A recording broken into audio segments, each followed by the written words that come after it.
Hayes Mobile Auto Repair, man. We're all over the place in the Jackson area, Madison area, Gluckstadt, Byram, we're everywhere. There's my number. I'm on Google, I'm on YouTube. Peace. Today we're working on a Dodge Challenger. We're going to be doing an oil filter housing assembly. It's the oil cooler right down here. This is the intake manifold's going to have to come out. We got quite a few bolts we got to take out. I think there's like 8 of them if I remember right. We're going to take off, of course, the snorkel tube, the air tube, and we're going to go ahead and get this thing knocked out. We got new parts on this one right here, so let's get to it.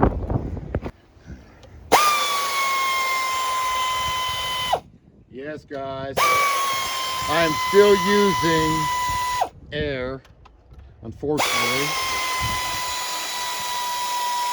Someone broke into my box quite a few months ago and took every Milwaukee I have. So that's like, shit, that's like $2 grand, over $2 grand worth of stuff, batteries and tools. So I haven't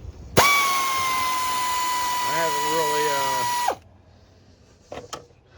looked into getting any more right now, because I did all that moving and stuff like that, and just been doing a lot of stuff. And I'm just not gonna do it right now. I'm just gonna wait. I need them bad. I need my electric tools back.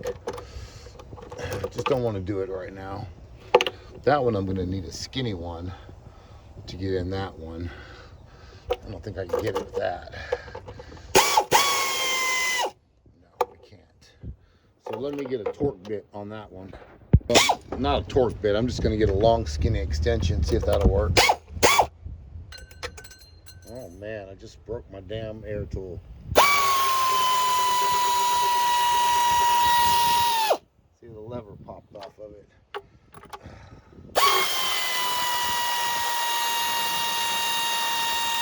That's what I get for buying cheap air tools. Shit. Can't win for losing.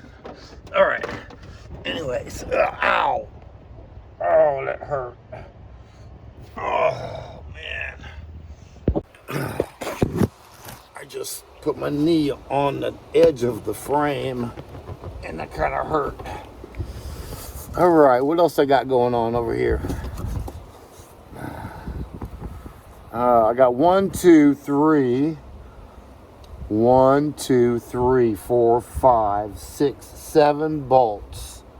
I got out 7 of them. This manifold is cracked too. There's 8 right there, and there's another one down here I gotta get.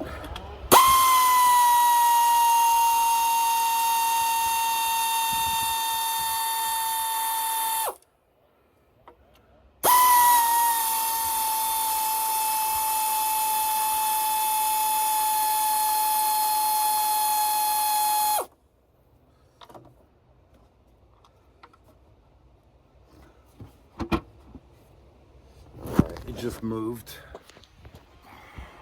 All right, so it looks like we got 1, 2, 3,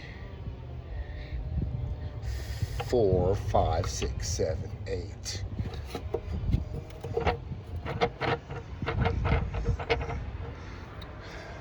Not those. Those are just for the bottom side. I'm trying to get this off. So let's get those 2 nuts off over there. All right, disconnect the fuel injectors. Little clip, pop it up, push the button. Let's get this side too. That one's already broken over there.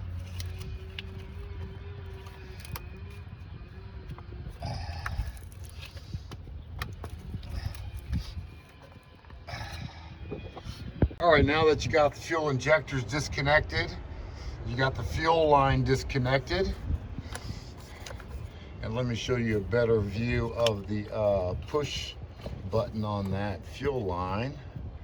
Well, it looks something like that, push button. And I have it hidden somewhere down here, which we'll find it later, but yeah, same thing, push button. Just gonna take these bolts off right here. I got 2 of them loose already. And you'll take the rest of this off and this whole piece will come off. Well, all right, guys. So once you get all those bolts out, all the way around it, you'll be able to lift that whole thing up together. Keep the injectors intact. You ain't got to mess with those. Just leave everything as is. All right. Set it over here, out of the way. Now you're down to the nitty gritty. Now we get down here and get all that. We got to clean all that damn oil up too. Shit. I keep forgetting about that. So let's start taking out these. They look like Torx. They're Torx down there. 1, 2, 3, 4, 5 Torx bits. Inverted Torx. I'll get you the number in a second. I'm gonna take that hose off down back here, unplug the connector right here, and unplug this connector back there. Okay, so got the bolts out, got the connectors disconnected, not a real big deal, just pull it up and then you'll have room to pull them off. And we got all that oil to contend with right now. Just set this over to the side. Got to pull these sensors off too and put them on the new one. Just look over it real quick, make sure nothing else is happening.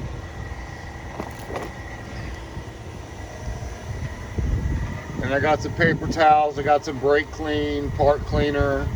Let's clean up the area, the mating surface for the intake, and let's soak up some of that oil the best you can.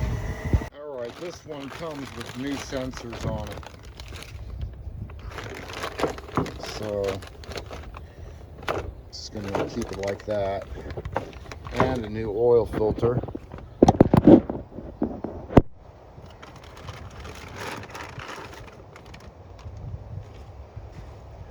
Just like that, guys. New sensors.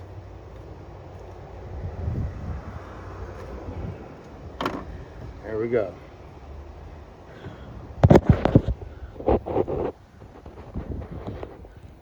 Alright, new sensors and everything on this new one, so I don't have to reuse the old ones. It's got seals all the way on the bottom. All the seals are on there, and that seal is on there. So let's check how our cleaning job is doing. It's not going to be very good, at least this go around. Still a lot of oil in there. And man, that sucks. I don't want to blow it out with my air. I don't have any paper towels. Let me see if she has some paper towels in there. I'm gonna have to borrow some paper towels from her. All right, guys. When you drop this thing in here and you have all your water line connected, you got the connectors connected. There's that part. Let me show you the old one. I knew where I did with it. All right, this part right here. This part right here with that O-ring, you'll see it on the new one. You want to get this thing straight up and down and put that in first, and then push it in here. You might want to tap it with your hand a little bit, or just get it nice and straight in the hole, and it'll pop in there and everything will line up. So now all we have to do right now is put our bolts in there, tighten them up, start putting this bad boy back together again.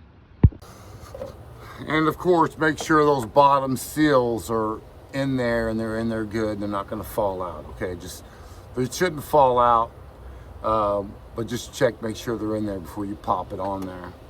And now you can start tightening them up. I'm going to do a crisscross pattern on it.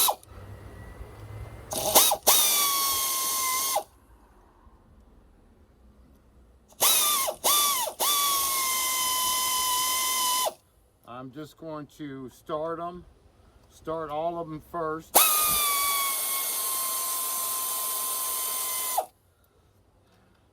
A little at a time.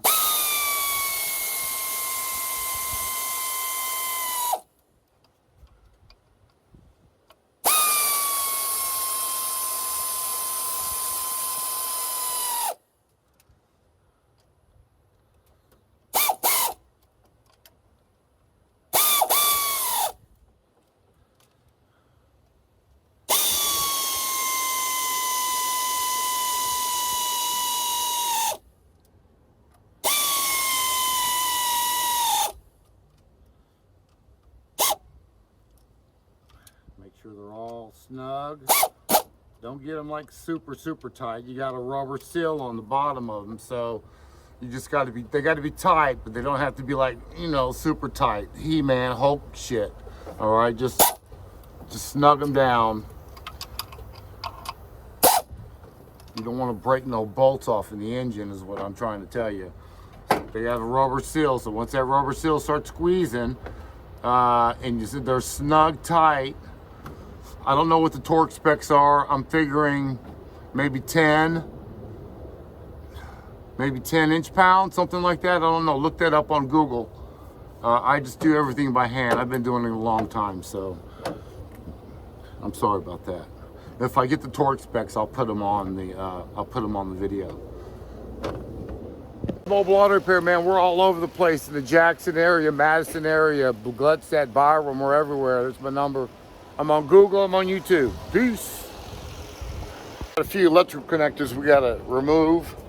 Throttle body connector, the air intake temperature sensor, which is on the snorkel tube itself, and we have the map sensor, which is right here. So map sensor, throttle body, and a connector underneath that tube right there. All right. You also have a bolt right here, which someone already took off for some reason. That one's already off. There's a nut there. And there's two nuts over here, if I remember right. And yes, they are. They're right there and right there. It's a bracket that holds the manifold on the engine. You can't miss it. Two nuts. So we got three nuts in total. So now I can start taking these torque bits off, or 8mm bolts out of here, and we should be able to pop this thing right off. Let's get it. All right, and put your new seals on the bottom of the intake and the top of the intake right here. Real easy to do. Make sure they're in there good.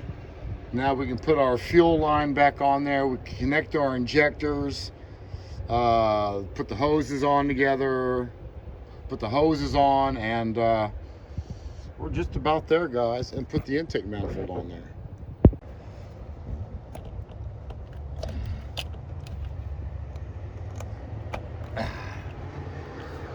Good. And snap the injectors in real quick.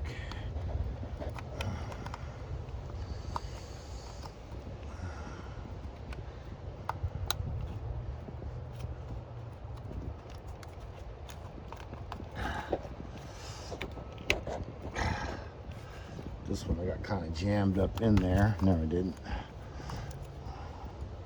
So be careful when you tighten up the intake manifold. Make sure none of the injectors are in between the manifold and the engine. Would be the takeaway on that. Right there.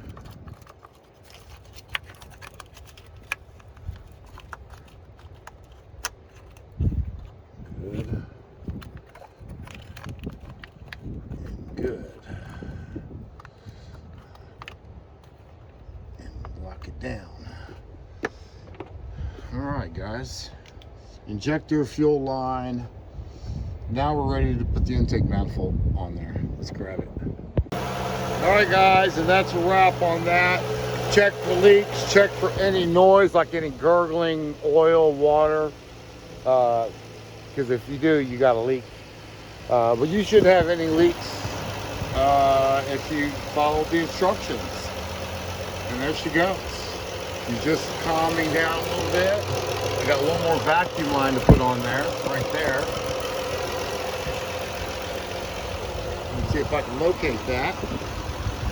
All right, it's right here. There we go, baby. How's that feel? All right, and that's it. She's gonna have to add some oil, or I'll have to go get her some oil, and that'll be a wrap on that. We'll tighten up our snorkel tube, and that'll be a wrap. Guys, and that's it. It's Hayes Mobile Auto Repair, man. We're all over the place in the Jackson area, Madison area, Gluckstadt, Byram. We're everywhere. There's my number. I'm on Google. I'm on YouTube. Peace. Hey guys, what's up?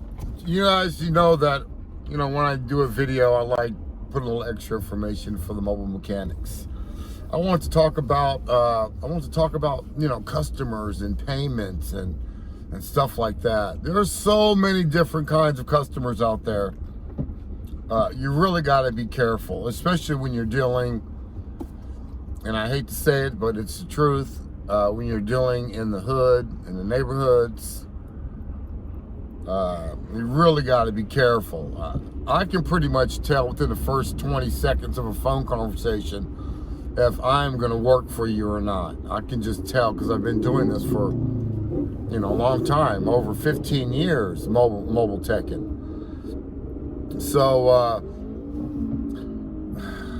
especially when it comes to payments, man, I swear, you got to be careful because you don't want to waste no time and then not get paid. I've only not got paid like maybe once for sure, out of 15 years, and because I'm careful, and you guys need to be too. When they start saying, well, they start saying, I got the money. Whenever they say they got the money or my money's good, shit like that, and they're talking shit about it, like, yeah, I got the money. They usually don't have the money, or they got some game around the money, or you didn't say that, or you didn't say this, you didn't mention that. Try to be as clear as you can on your payments. Because just because you say, for instance, I say, well, it's not going to cost no less than $1,000 because I'm doing a electrical diagnostic. I don't know what I'm going to run into. So I said, it's not going to cost you no less than $1,000 or no less than $600. And then they come back at the end and they say, well, here's $600. I said, no, I said, no, less than $600. Your total is actually $725. And they'll start, talking shit again. So I don't give quotes out for electrical diagnosis. If it's a brake job, fine. If it's some struts, whatever, alternator, I can pretty much shoot the quote out to you, and that's what it is. But when it comes to electrical, I don't, finding shorts, digging in the horn and shit like that. No, I don't give out quotes. Because they'll try to hold you to it. And you didn't say nothing, they'd be held to. You hear what I'm saying? So that's how I do it. Anyways, I'm just letting you guys know what I do. What's going on, man? I'm gonna lick somebody to death. This is my new dog. I got 2 dogs now. I got boy and I got girl. Those are their names. I didn't want to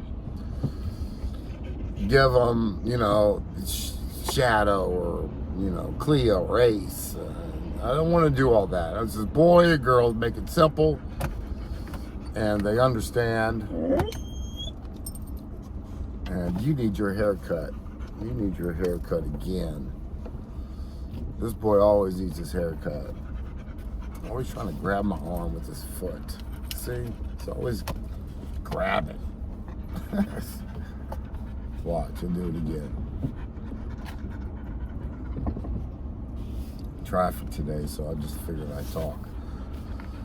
We're doing a Challenger today. We're doing an oil cooler today.